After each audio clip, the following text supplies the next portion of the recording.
રાજકોટમાં હત્યાની વધુ એક ઘટના પોલીસ સ્ટેશનમાં નોંધાઈ છે।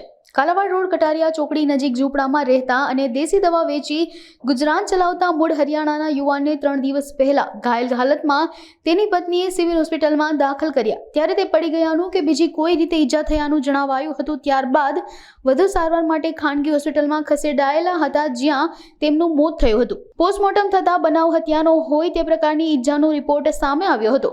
તાલુકા પોલીસે મૃતકના પત્નીની પૂછતાછ કરતા તેણીએ પોતાના પુત્રએ હત્યા કરી હોવાનું જણાવ્યું હતું। પોલીસે સાવકા બાપને પતાવી દેનારા પુત્રને ઝડપી પાડ્યો છે। હોન્ડા લઈ દેવા મામલે તેણે ઝઘડો કરી આ ખૂની ખેલ ખેલ્યો હતો। રાજકોટ તાલુકા પોલીસ સ્ટેશનમાં હત્યાનો બનાવ બને છે, જેમાં 18 તારીખના રોજ રાત્રિના કટારિયા ચોકડી પાસે એક ઝૂંપડામાં રહેતા ભાઈને એના પુત્રએ માથામાં ગોથડ પદાર્થ વડે ઈજા કરતા સારવાર દરમિયાન મૃત્યુ પામેલું નામ છે રાજેશભાઈ ઉમરપાલ સરૂ।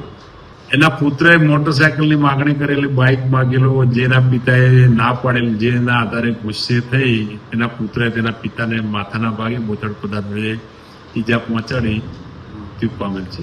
અને મૃતકની પત્નીને હકીકતમાં ખ્યાલ જ નહોતો કે કઈ રીતના ઈજા થઈ।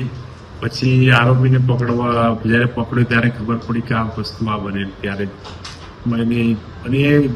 ટૂંકમાં એના પતિનું મૃત્યુ થયેલ દરમિયાન એ પૂરેપૂરી સભાન અવસ્થામાં હોવાથી હકીકત જાણેલ નહીં। એ દેશી જડીબુટ્ટીની દવાનું વેચાણ કરતા હતા।